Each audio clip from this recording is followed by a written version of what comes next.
Assalamu alaikum everyone. Welcome back to another exciting road trip. Today is a special day because we're leaving Buraydah and heading all the way to Riyadh. I'm really looking forward to this journey. وعليكم السلام ورحمة الله وبركاته. You're right. Just like press your face right against the glass for a second. It's pretty incredible, right? It really is. Yeah. I mean, we've been driving out of Buraydah for maybe 20 minutes now, and the sun is just starting to physically tear through the horizon. Yeah, the colors are amazing. It's painting the sky this completely surreal gradient, like this deep, burnt orange bleeding into a pale, dusty pink. You can feel the gentle rhythmic thud of the tires eating up the asphalt, and if you listen closely over the hum of the engine, you can almost hear the desert birds waking up. So welcome to the back seat of the car. We're so thrilled you're riding with us today. Honestly, it is the absolute best time to start a drive across the peninsula. Oh, for sure. The air still has that crisp, cool bite to it. I mean, once the sun fully breaches, that changes rapidly, but right now there is a very specific, quiet energy hanging over the landscape. I am already mesmerized by it. And today, we are taking you on a deep dive. But we are doing it a little differently. We aren't sitting in some soundproof studio dissecting a textbook. No, not at all. We are physically driving the historic route. Right. From the heart of the Al Qassim region, all the way south to the capital, Riyadh. Our mission today is to figure out how a civilization built a thriving global empire by hacking one of the harshest deserts on the planet. And it's a journey that really demands observation. Yeah. Because it is incredibly easy to just, jump on a modern multi-lane highway, crank the air conditioning, put on some music, and speed toward a destination without giving a second thought to the ground beneath the tires. Guilty as charged, honestly. Right, we all do it. But the real story of this country is not contained entirely within the glass skyscrapers of the cities. It is written into the sand, the agricultural belts, and the ancient trade routes that we are literally driving over at this very moment. And I intend to interrogate every single mile of it. I'll be up here in the driver's seat, keeping my eyes on the road, but constantly scanning the horizon, trying to process these landscapes, and undoubtedly asking all the questions that you, sitting back there, are probably wondering about. And I'll do my best to keep up. Well, my friend here in the passenger seat is going to be our navigator today. He is the calm, deeply knowledgeable guide who is going to take all this passing scenery and decode the history, the geography, and the intricate Najdi culture that makes it all actually function. I appreciate that. And the roadmap we have ahead of us is just spectacular. It really is. We are starting deep within the lush, almost disorientingly green date palm farms of Al Qassim. And as we push south, we will watch the agriculture give way to ancient camel markets. Which I can't wait for. Oh, it's fascinating. We'll navigate alongside some massive sheer desert escarpments, walk through the courtyards of historic mud brick heritage villages, and ultimately we'll follow the asphalt right as it pours into the sprawling metropolis of Riyadh. So let's just pull the thread on this immediately. Yeah.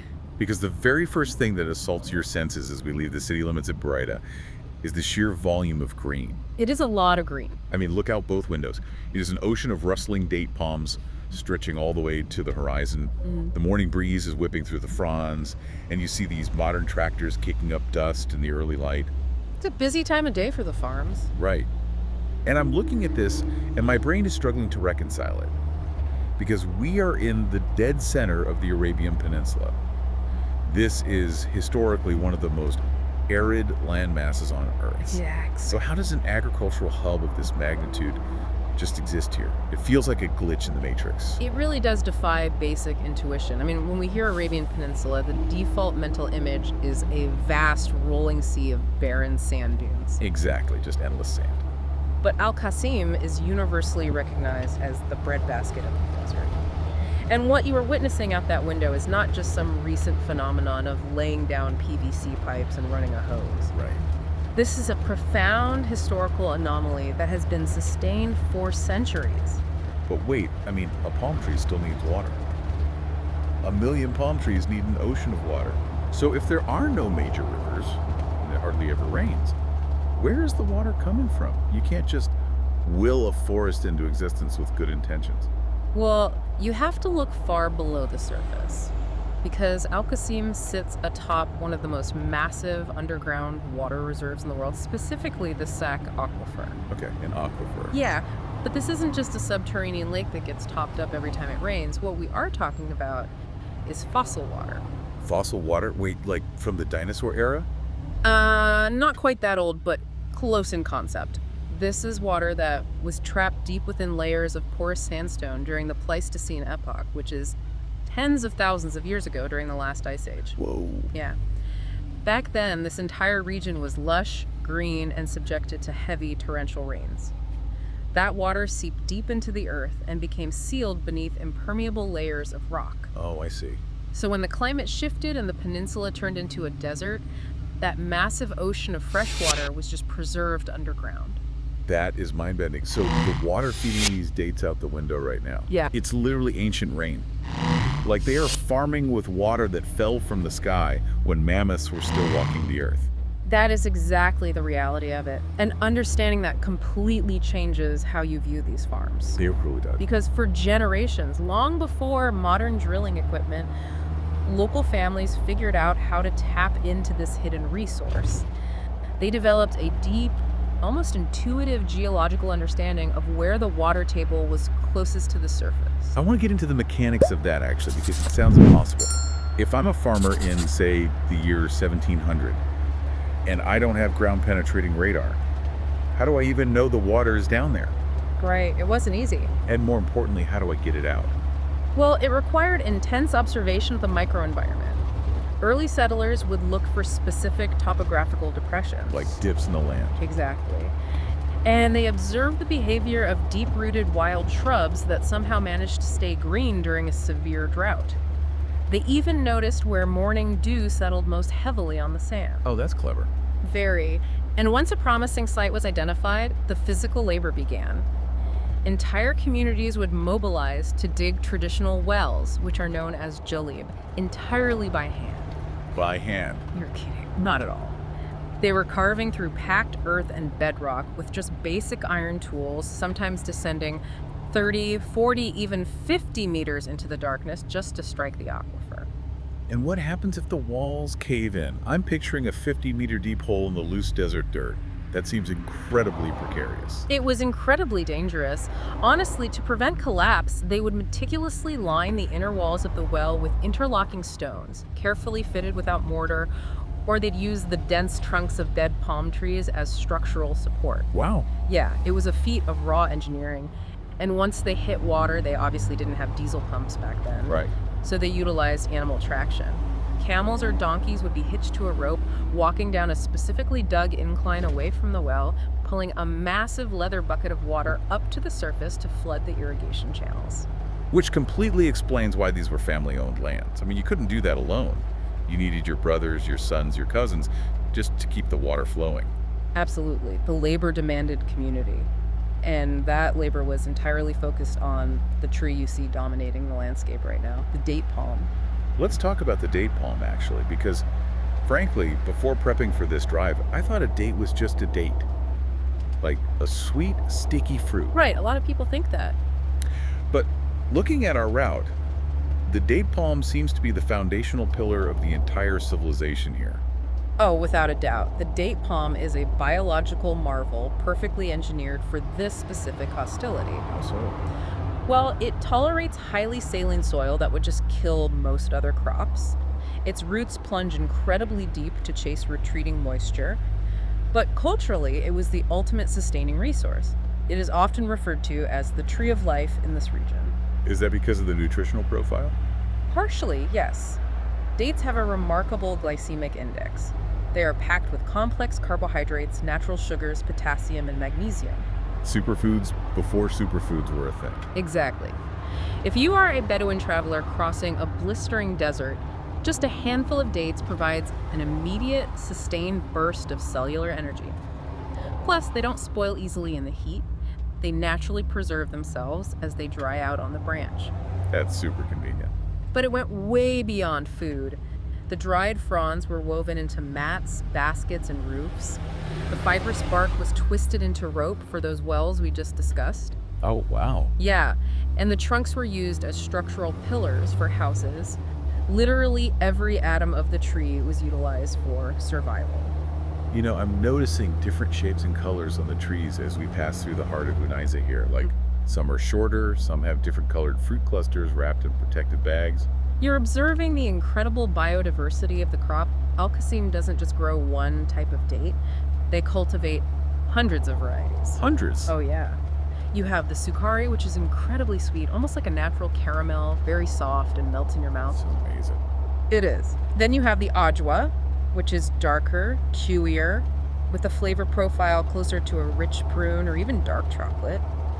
And there's the majdul, the massive plump dates, often called the king of dates. And this agricultural output isn't just about local consumption anymore, Yeah. right? It's a massive economic engine. Huge.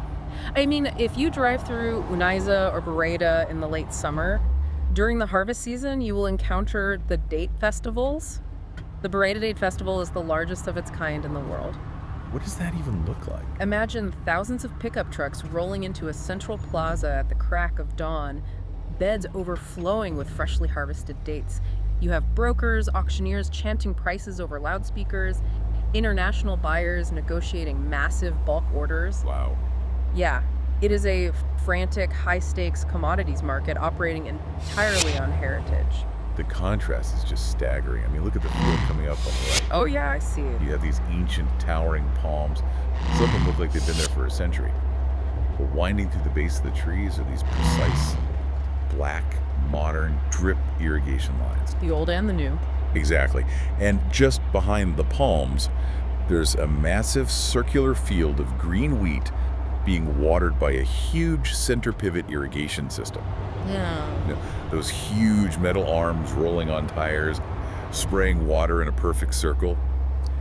It is this wild collision of deep antiquity and cutting-edge agronomy. It really highlights a crucial shift. For centuries, the philosophy was simple survival, get enough water to live. Right. But today, with the realization that the fossil aquifer is a finite resource, the engineering focus has shifted to extreme efficiency. Making every drop count. Exactly. Drip irrigation delivers the exact milliliter of water required directly to the root zone, minimizing evaporation. They use soil moisture sensors and satellite imagery to monitor crop health. They're taking the ancestral respect for water and applying 21st century physics to it. It's incredibly peaceful to look at. Just miles and miles of managed, prosperous green. Enjoy it while it lasts.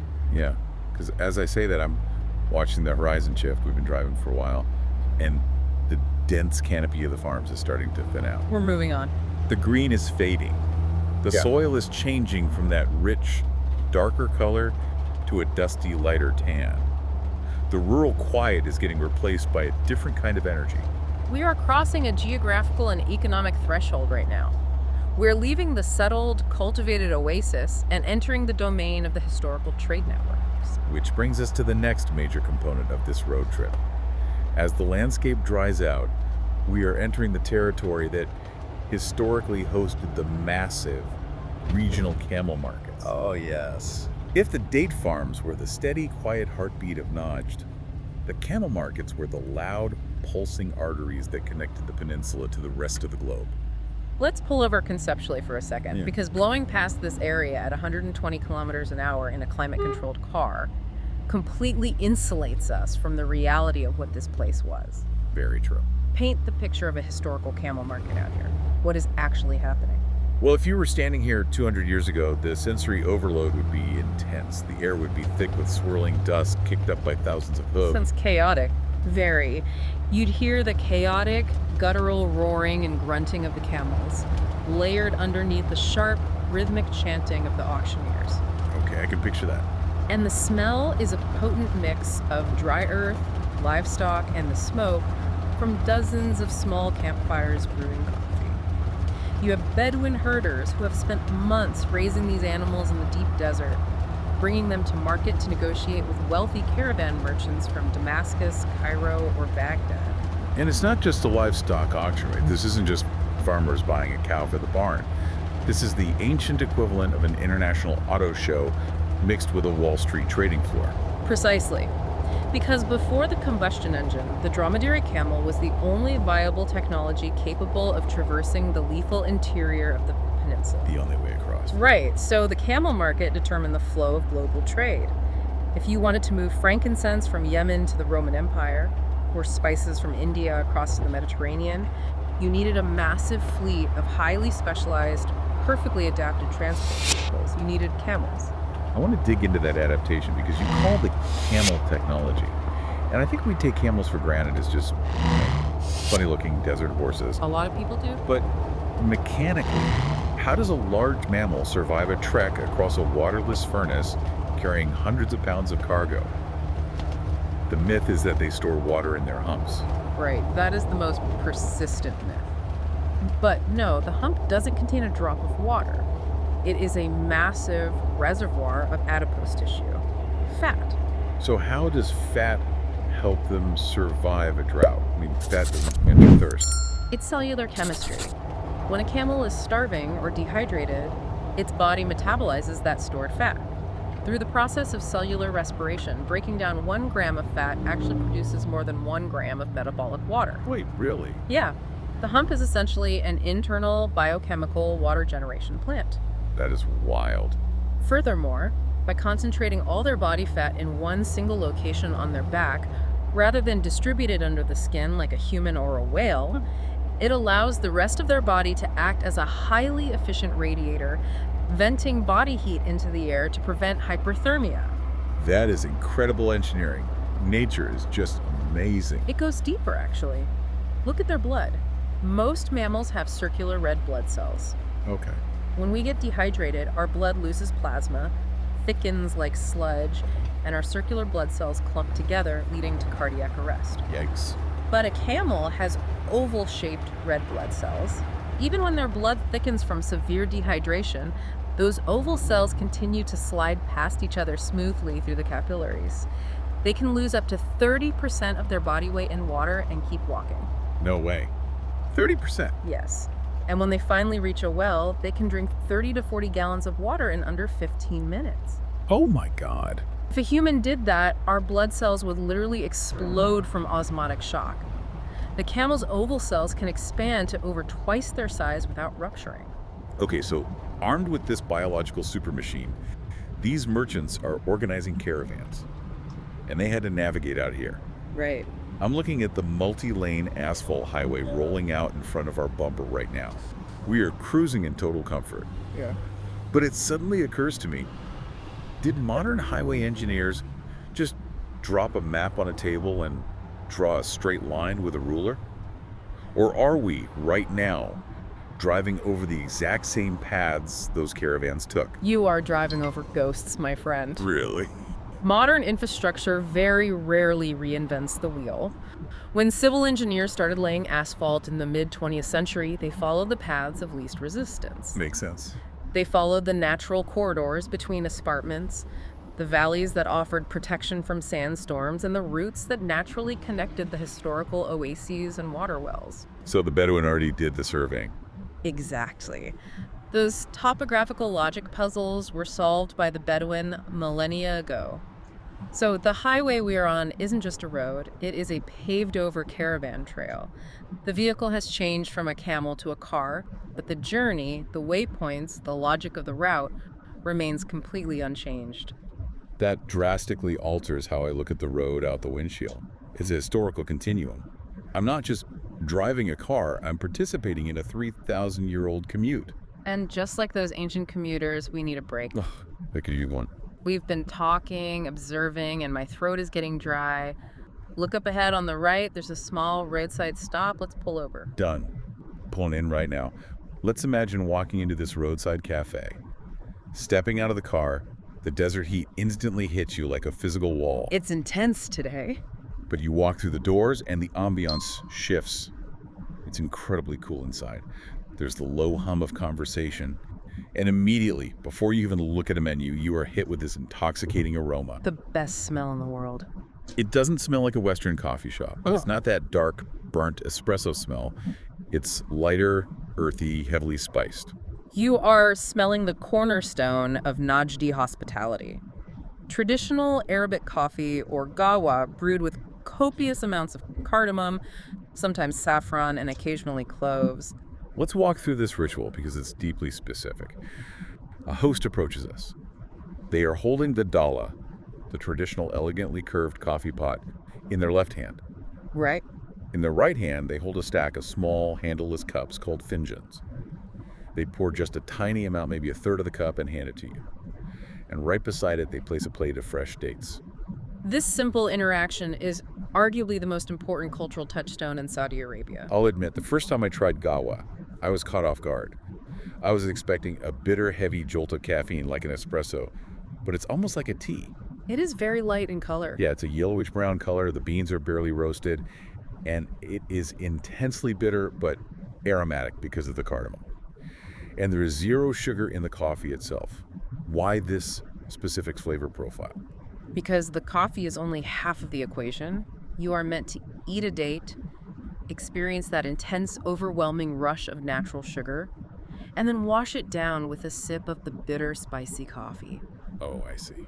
The bitterness of the gawa perfectly cuts the cloying sweetness of the date, cleansing the palate. It is a brilliant culinary counterbalance. But culturally, why is this the default? I mean, why not tea and bread? Why is coffee and dates the universal symbol of welcome from a rural tent to a corporate boardroom in Riyadh? It goes back to the harshness of the environment we just discussed. In the historical Najd, there were no hotels, no emergency services. Just miles of sand. Right. If a traveler miraculously arrived at your encampment after days of navigating the lethal sun-blasted dunes, they were likely on the verge of physical collapse. Their survival quite literally depended on your immediate intervention. So it was a medical emergency, basically. Yes. Offering gawa and dates was not just a polite social nicety, it was a highly efficient emergency medical response. The dates provided an instant injection of glucose and calories to stabilize their blood sugar. And the coffee. The coffee, lightly roasted to retain maximum caffeine, provided cardiovascular stimulation, while the warm liquid hydrated them. So hospitality here was born out of extreme survival. It was a mutual pact. I keep you alive today because tomorrow I might be the one lost in the desert stumbling into your camp. Exactly. I mean, that is the core mechanism of it. Over centuries, this absolute necessity of survival evolved, codified, and transformed into a deeply sacred cultural obligation. It became an art form? The serving of coffee became an art form that communicated respect. The host remains standing to serve you, showing humility. They only pour a small amount at a time, so the liquid is always piping hot. Oh, that makes sense. I always wondered why they didn't just fill the cup. Yeah, it keeps it hot. And they will continuously return to refill your finjan until you gently shake the cup from side to side, signaling that you are satisfied. It's a silent, beautiful choreography of respect and care. It makes you appreciate the cup so much more. It really does. All right, well, we've had our coffee, we've shaken our finjans, and we are back on the highway. Okay, that is brilliant. Well, you have the tall date palms forming the protective roof, right? Underneath that canopy, in the cooler, shaded air, they planted citrus trees. Lemons, oranges, things like that. Oh, wow. And then down at ground level, beneath the citrus trees, they grew alfalfa, wheat, or vegetables. So it's a highly efficient, three-tiered agricultural system. Exactly. They were maximizing every single drop of that hard-won aquifer water. Three-dimensional companion planting. That makes total sense. And it explains why the air physically feels heavier and more humid as we drive through this specific part of El Qassim. You can definitely feel the shift in the air. But agriculture is really only half the economic engine here, right? Because right next to these sprawling green farms, we hit the camel markets. The famous camel markets. Yeah, and the sources use a very specific sensory detail here that I love. They talk about the constant sound of camel bells. It's a chaotic symphony, honestly. If you've never been, it's hard to describe the sheer volume. Paint the picture for us. You have thousands of camels sorted into massive pens, and you hear the guttural, sort of roaring vocalizations of the animals themselves. Which are surprisingly loud. Very loud. And then you have the rapid fire, highly rhythmic bartering of the traders, the crunch of sand under hooves, and underneath all of that, you just hear the chiming of hundreds of bells used to identify specific herds. We call it a market, but calling it that almost feels like calling Wall Street a piggy bank. It kind of undersells the complexity of what's happening. It really does. It's an entire financial ecosystem. Because I'm thinking about the ancient mechanics of this. If I'm a trader centuries ago and I want to buy a herd of, say, 50 camels, I'm not carrying a literal wooden chest of gold coins across a bandit-filled desert. No, you definitely are not. That would be a death sentence. Right, so how did the actual economics work? How did credit function without banks or wire transfers? It functioned entirely on tribal reputation and the concept of the guarantor, which is known as the kafil. The kafil, okay. In these markets, your word was a binding legal contract. If you didn't have the silver or gold on hand, you could purchase a massive herd on credit, provided another highly respected figure in the market vouched for you. So someone co-signs your loan. Exactly. But if you defaulted, the guarantor was on the hook for the entire amount. And defaulting didn't just ruin your personal credit score. It ruined your family. It destroyed your entire family's honor, which was literally your primary currency for survival in the desert. So the social fabric itself was the financial regulation? Yes. If you cheated someone, you weren't just banned from the market. Your entire tribe might lose trading privileges everywhere. Which could literally mean starvation. Absolutely. Yeah. Which is why disputes were handled incredibly swiftly through tribal law, rather than dragging out in long court battles. They didn't have time for that. Right. The market had established judges, these respected elders, who understood the exact value of different breeds. They knew if a camel was better suited for milk production, for meat, or for long-distance endurance riding. Because the camel was the ultimate asset. It was everything. It provided milk that could sustain a family for months in the deep desert. It provided meat, hair for weaving tents, and it was the primary vehicle for all logistics. Which brings up a really fascinating point about modern Saudi identity. I mean, we are looking at a country that is pushing heavily into artificial intelligence, building hyper-modern smart cities, and yet these camel markets are still absolutely thriving today. Thriving and expanding. And the date farms are fiercely protected by the government. Why hold on to this agrarian past so tightly when you have the wealth to just import anything you want? Well, food security is the practical modern answer. Sure. But the psychological answer is much, much deeper. The date represents hospitality, and the camel represents endurance. I like that. The modern Saudi mindset is deeply aware that their ancestors survived one of the most lethal climates on Earth, strictly because of those two assets. So it's about respect. Completely. Erasing the camel market or paving over the date farms to build a shopping mall wouldn't just be losing agriculture, it would be severing the anchor to their own resilience. That is profound. Modernization here isn't about replacing the past, it's about elevating it. Exactly. You build the skyscraper, but you keep the date palm in the courtyard. That sets up our next transition perfectly. Because where you have this immense agricultural wealth and these massive trading hubs, you have people who need to stay put. Right, they can't be purely nomadic anymore. They have to protect the wells, they have to tend the palms, and they have to run the markets. So as we drive further down the highway in our car, leaving the dense palm groves of Al Qassim behind, we start approaching towns like Ghat and Az Zulfi. This is a visually stunning part of the drive. It really is. And this is where we start seeing traditional Najdi architecture, right? Like the old heritage village and the Amara Palace. Yes. The shift from moving across the desert to permanently settling in it required a completely new approach to shelter. Najdi architecture is the defining structural style of the central region. And it looks so organic. Because it is. Buildings like the Amara Palace are constructed entirely from the earth they sit on. We're talking mud brick, stone foundations, and wooden beams that were usually harvested from local tamarisk trees or date palms. I look at these structures and, my first instinct as an outsider is to question the durability. Sure, because it's mud. Exactly, it's mud. What happens when it rains? And maybe more importantly, how on earth does a giant mud box keep you cool in 120-degree heat? So the rain issue is solved by rendering the exterior with a highly specialized mud plaster. They mix it with straw to give it tensile strength. Like ancient rebar. Exactly like rebar. And they often coated the parapets, the tops of the walls, with a limestone wash that actually acts as a natural water repellent. Okay, that makes sense. But the temperature control is where the absolute genius of thermal mass comes in. Oh, let's break down thermal mass. Because it's basically functioning like a battery, right? But instead of storing electricity, it's storing temperature. That is the exact mechanism. In the central desert, you suffer from massive diurnal temperature swings. Meaning hot days, cold nights. Blisteringly hot during the day, and it can drop to near freezing at night. The builders understood this perfectly, so they built the walls incredibly thick, How thick are we talking? sometimes 3 feet wide at the base. Wow. So when the sun beats down on that mud wall during the day, the mud absorbs the heat, but it absorbs it very, very slowly.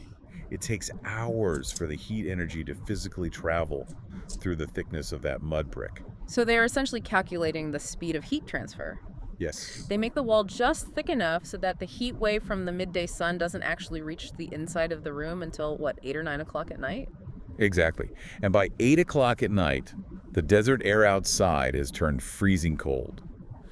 So right when you need warmth the most, the interior walls begin radiating the trapped heat from the day into your living space. That is just brilliant. It goes even further than that. Really? Yeah. Overnight, the wall expels all its stored heat and cools down completely. So when the sun rises the next morning, those massive walls are freezing cold, and they spend the entire day absorbing the new sun's heat, keeping the interior of the house comfortably cool. It is a zero energy, perfectly calibrated climate control loop. Built entirely out of dirt. And additionally, they built the towns with narrow, winding alleys to ensure the walls constantly shaded each other. Right, so the sun barely hits the streets. Exactly. We are driving into the town of Ghat, and we are approaching the old heritage village. Ghat provides one of the most pristine, intact examples of how the people of this region adapted their built environment to survive the climate. And coming from a modern city, I have to admit, part of my brain looks at a mud building and thinks, primitive? Sure, that's a common reaction. I'm used to steel, glass, and centralized HVAC systems. How does a pile of dried mud actually function as a viable home in a climate that regularly exceeds 45 degrees Celsius in the summer? It functions because mud brick or adobe is a masterclass in thermodynamics. It actually outperforms modern glass and steel in this specific environment by miles. Really? Better than modern materials. Oh, absolutely. The secret is something physicists call thermal mass and phase lag. Okay, unpack the physics for me. All right, adobe walls in Najdi architecture are incredibly thick, sometimes up to 80 centimeters deep at the base. Mud has a high specific heat capacity, meaning it can absorb a massive amount of thermal energy before its own temperature rises significantly. Like a sponge for heat. Exactly. So during the brutal peak of the midday sun, the exterior of the wall absorbs the intense heat. But because the material conducts heat very slowly, that heat wave takes hours to travel through the thickness of the wall. So the heat is basically trapped in the mud, slowly inching its way inside. Yes, and by the time that thermal energy finally reaches the interior surface of the wall, it is nighttime. The sun has set and the desert temperature plummets. Oh, wow. At this point, the wall begins to radiate that trapped heat into the house, keeping the family warm during the freezing desert night. And simultaneously, the cold night air cools the exterior of the wall, resetting the thermal battery for the next day. That is brilliant. It is an ancient, zero-energy, perfectly balanced climate control system. It really is genius. What about the layout of the streets? I noticed as we drove in, the roads aren't wide, straight grids. They are narrow, crooked, winding alleys. That is intentional aerodynamic and shadow engineering. Shadow engineering. Yeah. By keeping the alleyways narrow and the buildings close together, they ensure that the streets are in deep shadow for the vast majority of the day. You can walk through the village at noon without being exposed to direct solar radiation. Which is a lifesaver in this heat. And furthermore, the crooked nature of the streets acts as a windbreaker, disrupting the harsh, dust-laden desert winds while funneling the cooler breezes through the shaded corridors. And as I look at the houses themselves, I'm noticing a distinct lack of large windows facing the street. I mean, most modern houses have huge picture windows facing the road to show off. These walls are mostly solid, Maybe a few tiny triangular cutouts near the top for ventilation. It feels very fortress-like. That architectural choice reflects the deeply ingrained social fabric of Najdi culture. Privacy, modesty, and the sanctity of the family unit are paramount. You do not expose the private life of the family to the public street. Instead of looking outward, the architecture focuses inward. How so? If there are no windows, isn't it pitch dark inside? Not at all. They are built around central open-air courtyards. The rooms of the house open up into this private internal void. Ah, okay. This allows the family to enjoy abundant natural light, fresh air, and outdoor living in absolute complete privacy from the outside world. It also creates a microclimate. Like the thermal mass. Sort of. At night, cool air settles down into the courtyard. During the day, as the sun heats the courtyard floor, the hot air rises, creating a convection current that pulls cooler air from the shaded rooms into the courtyard, creating a continuous natural breeze throughout the house. So the building itself is breathing. Exactly. The architecture physically embodies their cultural values. A strong, austere, protective exterior shielding a vibrant, warm, intimately connected family life within. That's beautiful. And the center of that life is the majlis, the reception room, which brings us right back to the hospitality we discussed earlier. The majlis is designed with cushions lining the walls, a central hearth for brewing coffee, and an open floor space to lay down massive platters of rice and meat. The house is a machine designed to facilitate family heritage. It is incredibly humbling to realize how much deep, functional intelligence is packed into these mud walls. But man, as we leave Al Ghat and accelerate back up to highway speeds toward Az Zulfi, the landscape out the window is changing again. It changes fast. And this time, it is violent. The flat plains and the agricultural belts are abruptly slamming into massive, towering walls of sand. The color is striking. It's not the pale yellow of a beach. It's a deep, rich, golden red.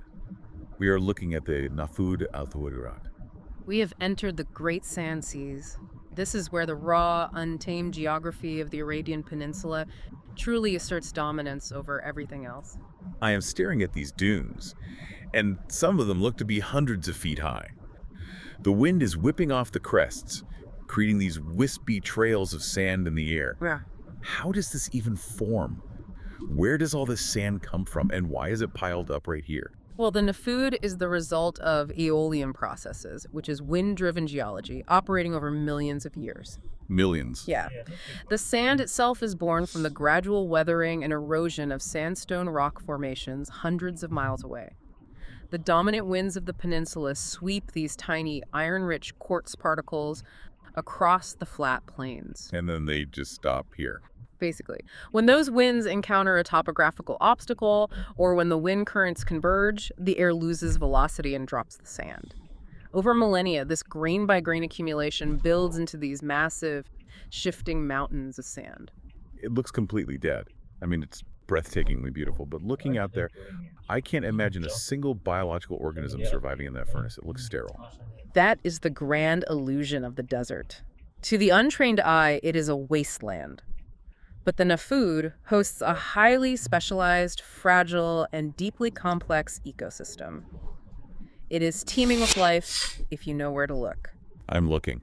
I don't see anything but red sand. You won't see them at noon from a car window. Fair enough. Most of the wildlife is nocturnal, burying themselves deep in the cooler, damp layers of sand during the day. But out there, you have the Arabian red fox, the sand cat, various species of geckos and fringe-toed lizards that actually swim through the loose sand to escape predators. Swim through the sand. That's wild. Yeah, and you have beetles that climb to the crests of the dunes in the early morning, pointing their abdomens to the sky to condense the faint ocean fog into a single drop of water that rolls down their back into their mouth. That is insane. Just for one drop of water. What about plants? There are flora out there with taproots that plunge meters down to find trace moisture. Other plants remain completely dormant as seeds for years, sometimes decades. Just waiting for rain. Exactly.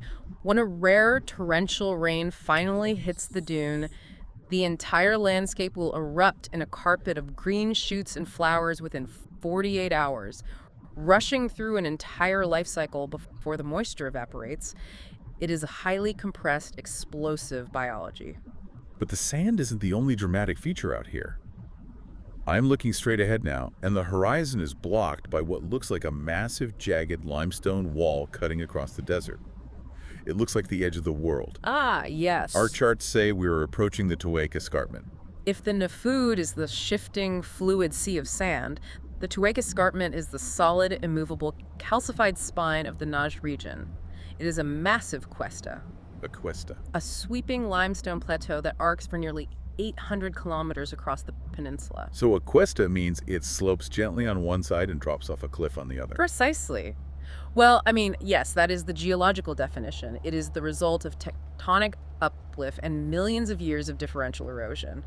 The softer rock below eroded away, leaving this hard limestone caprock towering over the plains. It's massive. If you stand on the edge of the Tuwaiq, you are looking at rock that was formed in a shallow tropical sea during the Jurassic period. Wait, there was an ocean here. Yes. You can literally find fossilized marine life, like ammonites and coral, embedded in the cliffs hundreds of miles from the modern ocean. And cutting through these massive plateaus, I see these deep, jagged, dry riverbeds. The wadis. The wadis are the veins of the desert. They are ancient river valleys carved out during the wetter climatic periods we discussed earlier. Okay, so they're dry now. Today they remain mostly dry, but they are critically important. When it does rain, the limestone doesn't absorb the water, it sheds it rapidly. The water funnels into these wadis, creating intense, violent flash floods. Which seems incredibly dangerous, but also vital. Extremely vital. The water eventually sinks into the gravel beds of the wadi, recharging the shallow aquifers. Because of this trapped moisture, the wadis are the greenest natural corridors in the desert. You find acacia trees and dense brush. So it's a lifeline. Historically, this meant the wadis dictated the flow of human movement. They were the natural highways that provided shade, firewood, and grazing for the camels we talked about earlier. You know, this entire section of the drive completely shatters the stereotype. I think the common misconception is that Saudi Arabia is just one flat, monotonous, featureless sandbox from the Red Sea to the Gulf. That's what most people assume. But driving through it, you experience these violent, dynamic shifts in geography. You go from lush, green agricultural oases to these towering, majestic limestone cliffs, to deep, winding wadis, to massive, shifting red dunes. It is an incredibly diverse, aggressive landscape. And that aggressive landscape forced human beings into very specific patterns of behavior. The geography was the original architect. It decided where you could travel, where you could find water, and ultimately where you could build a civilization. Which brings us perfectly to the next region on our map. Right. Because we are leaving the escarpments behind and moving into the Sudair region. We are specifically approaching the area around Majma'ah. And as we roll into this zone, the agricultural feel returns, but it feels older, more entrenched. It is deeply historical. And looming over the landscape on a high ridge, you can't miss it, there is a tall, solitary mud brick structure standing guard over the valley. It's the historical Amber Gab watchtower. That watchtower is the architectural manifestation of the anxiety that comes with surviving in this environment. Anxiety. Expand on that, because we are looking at a peaceful farming valley. Why did these communities need military-grade watchtowers? Who are they watching for? There are no national borders here historically. You have to view it through the lens of resource scarcity. When you settle an oasis, tap an aquifer, and grow a palm grove, you are creating immense concentrated wealth in an environment defined by extreme deprivation. Right. You have something everyone else wants. You have water and food. The nomadic tribes navigating the deep desert outside your valley do not. So it's a constant friction between the settled farmers and the nomadic Bedouin. It was a complex dynamic. Often they traded and relied on each other, but in years of severe drought, survival mechanics took over. Nomadic raiding, the Ghazu, was a recognized socio-economic reality. Just a fact of life. Yeah, a tribe facing starvation might launch a lightning-fast raid on a settled oasis to steal livestock, harvest the dates, or control the water well. So that watchtower was an early warning system. It was life insurance. A guard would be stationed at the top of Al Mergab day and night, scanning the horizon for the specific dust clouds that indicated an approaching raiding party. And if they saw one? If a threat was spotted, they would light a fire or sound an alarm. This gave the farmers in the valley below crucial minutes to retreat behind the defensive walls of their village, secure their livestock, and prepare to defend the well. Because if you lose the well, If you lose the well, or the enemy poisons it, or cuts down your palm trees out of spite, it isn't just a bad economic quarter. It is the absolute end of your community. the stakes were literally life and death. Always. The watchtower is a stark physical reminder of the sheer grit required to be a guardian of the oasis. Every single date harvested was fought for. It totally reframes the idyllic scenes of farming we saw back in Qassim. It wasn't just peaceful harvesting, it was a hard-fought, defensive battle against the environment and human desperation. Exactly. And speaking of the scale of that survival, we are driving through Jalajil and Hotat Sudair right now. And I am astounded. My notes referred to this area as having 1 million palm trees. I assume that was a poetic exaggeration. It's not poetry, it's literal. Looking out both windows, it is a literal sea of green stretching out into the dust. We discussed the ancient hand-dug wells earlier, but 1 million trees. How is this scale historically possible without industrial machinery? The Sudair region represents the absolute pinnacle of traditional hydrological engineering in the peninsula.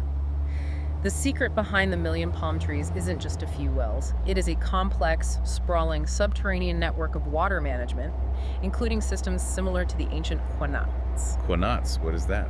A qanat is a gently sloping underground channel that transports water from an aquifer under a hill, using gravity to bring the water out to the flat agricultural plains miles away. Wait, so they aren't just digging straight down, they were digging horizontally underground for miles. Yes. They would sink vertical access shafts every few dozen meters to remove the excavated rock and provide ventilation. That sounds like a mine. It basically is. Then, diggers down in the dark would tunnel horizontally, connecting the shafts, ensuring the slope was just steep enough for the water to flow, but not so steep that it caused erosion. Oh my gosh. We are talking about tunneling through bedrock with hand picks, by candlelight, with a rudimentary understanding of geometry to tap a water source and drag it to the desert surface. The physical toll of that labor is incomprehensible to modern humans. It was generational work. A grandfather might start digging a qanat knowing he would never see the water flow, but his grandson would use it to plant a palm grove. That level of foresight is amazing. And once built, the maintenance was relentless. If a tunnel collapsed, the flow stopped.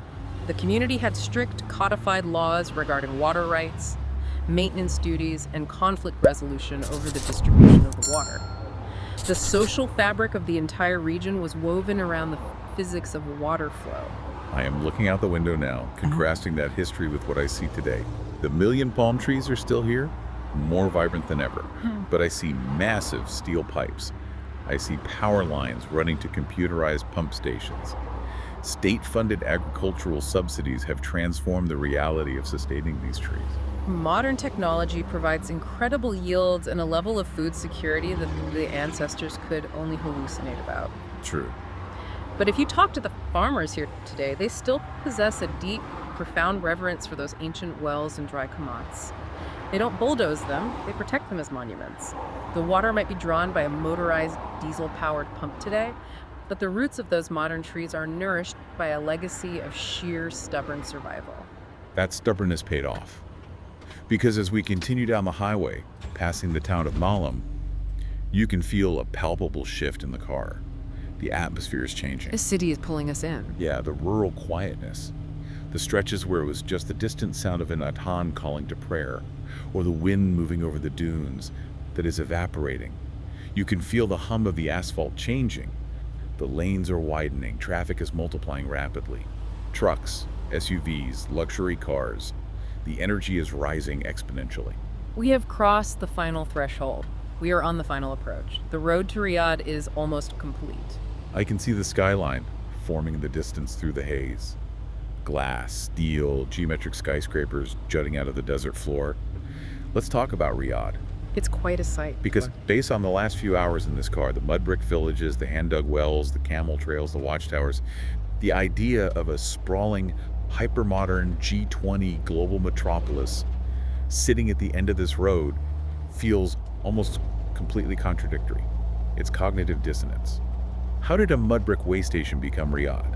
It is a phenomenal story of geography colliding with destiny. The name Riyadh literally translates from Arabic as the gardens or the meadows. Oh, I didn't know that. Yeah, just like the Sudair region and Qassim, it began its life as a fertile desert oasis. It was blessed with excellent groundwater and sat perfectly at the crossroads of the major transpeninsular caravan routes we explored. So it was essentially a massive hub for everything we just saw. Dates, camels, and trade. Precisely. It was a vital, fortified stopover, but its explosive transformation into a global megacity is tethered to the political and geological history of the kingdom. When King Abdulaziz Al Saud unified the disparate regions of the peninsula in the early 20th century, he established Riyadh, his ancestral stronghold, as the political capital. Right. And shortly after, the discovery of massive oil reserves in the eastern province injected unprecedented, staggering wealth into the country. And that wealth was funneled directly into the gap. In a matter of decades, Riyadh underwent an architectural and demographic metamorphosis that usually takes centuries. It's just exploded. Exactly. The mud brick walls were torn down to make way for massive highways. The ancient wells were supplemented by massive desalination plants, pumping fresh water hundreds of miles from the coast. The camel markets were replaced by international airports and financial districts. But that speed of modernization brings up a massive existential question. As we drive closer and the skyscrapers block out the desert horizon, I have to ask, how does a country balance this? It's a delicate balance. How does Saudi Arabia maintain its deep, undeniable reverence for the heritage we just drove through, the adobe architecture, the ancient wells, the nomadic traditions, while simultaneously executing this breakneck, futuristic modernization? Doesn't the new inherently erase the old? That is the defining tension of the modern era for the kingdom. And the answer to how they are navigating it is largely codified in the national strategic framework known as Vision 2030. I hear Vision 2030 mentioned constantly in relation to mega projects and economic diversification. But how does it relate to the mud brick villages we just left behind? Well, a massive, often overlooked pillar of Vision 2030 is rooted deeply in heritage preservation and national identity. Okay. The strategy recognizes that the history we just drove through isn't an embarrassment of a poorer past to be paved over. It is an invaluable cultural asset. So you are seeing massive initiatives backed by serious funding and policy to execute adaptive reuse and preservation. Meaning what practically? Meaning they are aggressively restoring sites like the old heritage village in Ghat, stabilizing the mud brick palaces, and supporting the traditional date farmers in Sudair. So it's not about keeping them as dead museums. No, it is about active integration. They were building state-of-the-art modern infrastructure, high-speed rail networks, world-class amenities, incredibly safe highways, so that a modern citizen of Riyadh or a global tourist can effortlessly access and appreciate that heritage. Making it accessible. Exactly. They want you to drive a perfect, modern highway in an electric vehicle to arrive safely at a 300-year-old, meticulously restored mud brick village to drink traditional gawa. The modernization isn't erasing the past. The modernization is the mechanism being used to secure and showcase the past. Sitting here in the front seat, looking at that massive skyline rapidly closing in on us, this whole journey brings about a really intense, unexpected emotional culmination for me. How so? Well, if I had just flown straight into Riyadh, landed at King Khalid International Airport, taken an Uber to a glass hotel, and looked out at the city, I would have seen a wealthy, impressive metropolis. But I would have had absolutely no context. You would only see the surface. Exactly. But having driven this road, Yeah. having seen the ancient hand-dug wells of Sudair that required generations of brutal labor, having stood conceptually in the dust of the camel markets and understood the economics of survival, Yeah.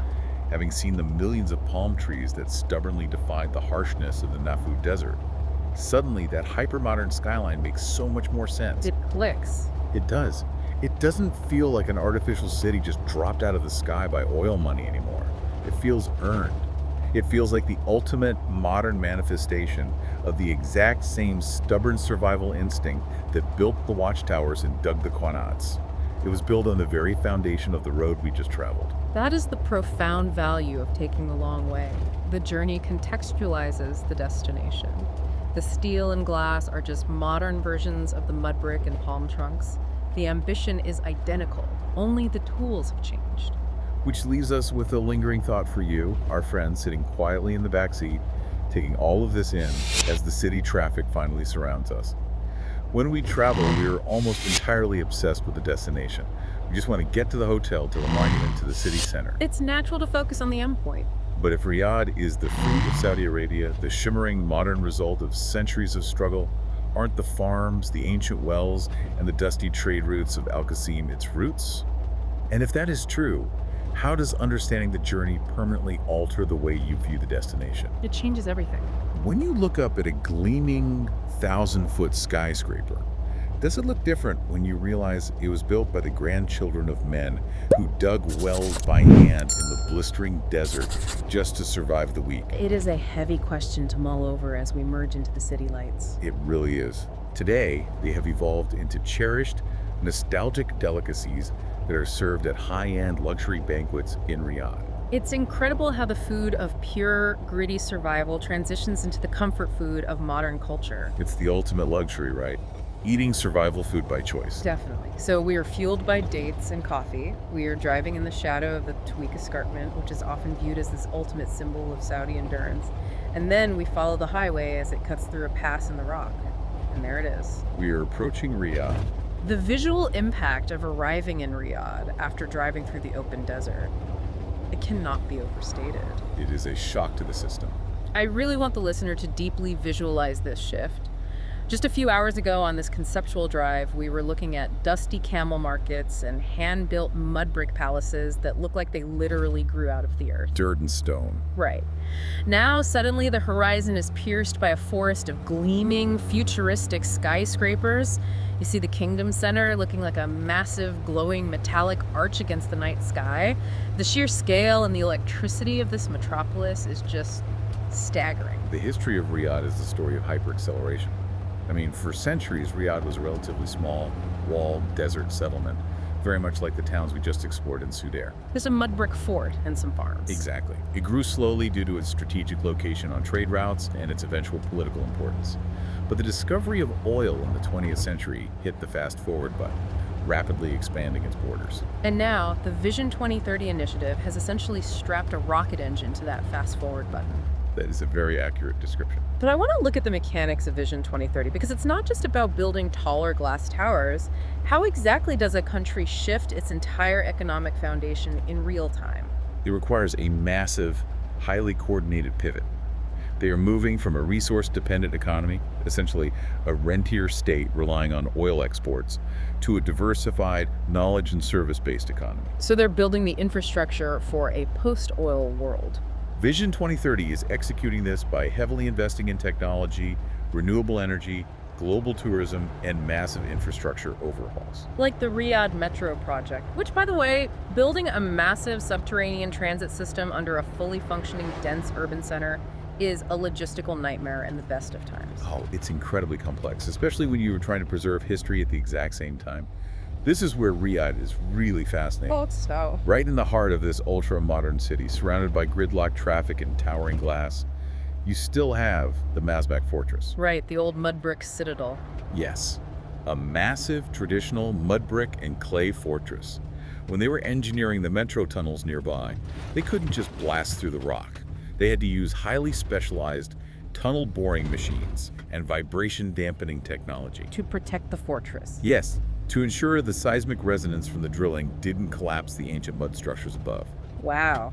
They are literally engineering the future in a way that meticulously tiptoes around the past. They want to build the skyline of tomorrow without bulldozing the soul of Al-Qassim and Sudair to do it. It's a delicate and I imagine incredibly expensive balancing act. It is expensive, Yeah. but it is a necessary one. A modern city with no connection to its history feels sterile. It feels like an airport terminal. Exactly. By integrating the Majma'ah fortress, By celebrating the date harvest and by honoring the hospitality of the Majlis within these modern glass towers, Riyadh is attempting to prove something important. That rapid modernization does not require cultural amnesia. Precisely. You don't have to forget who you are to become who you want to be. I love that. And as we pull our conceptual car into the city limits, merging into these glowing, multi-lane streams of traffic, surrounded by this electric urban energy, you really feel the entire weight of the journey we just took. It's a lot to process. Let's take a breath and just look back at the ground we covered. We started this deep dive waking up to the rustling palms and the chaotic bells of the camel markets in Buraydah. We decoded the ancient thermal engineering of mud brick houses in Ghat. We braved the red dunes of the Nafud, drank coffee in the shadow of the Al Murghab watchtower, traced the lifeline of hand-dug ancient wells in Sudair, and finally rode the edge of the Tuwaik escarpment right into the neon heart of Riyadh. It is a remarkable geographic and temporal transect of the country. And, experiencing it as a continuous journey really highlights the undeniable interconnectedness of it all. It's all linked. The booming city of Riyadh simply does not exist without the ancient aquifers of Qassim, the economic endurance of the camel caravans, and the fierce defensive vigilance of the Sudair watchtowers. Every single step builds on the last. Which brings us to the final thought of this journey. We have spent this entire drive marveling at how the modern highways we are cruising on today were built directly over the dust-choked, dangerous trails of our ancestors. We are quite literally riding on their legacy. Which forces us to ask a really important question. As Saudi Arabia rapidly paves its way into the future with Vision 2030, what invisible trails, what new footprints are being laid down right now for the travelers of the future? That is a question. 100 years from now, when people look back at this exact moment of rapid transformation, what will they say about the foundations we are building today? I want to challenge you, the listener, to take that thought with you. Tomorrow morning, when you are on your daily commute, whether you're sitting on a train, stuck in traffic on a highway, or just walking down a paved street, take 1 second to just look down and wonder. What ancient history, what forgotten trade route or desperate survival trail might be buried just beneath the asphalt you're moving over? It changes how you look at the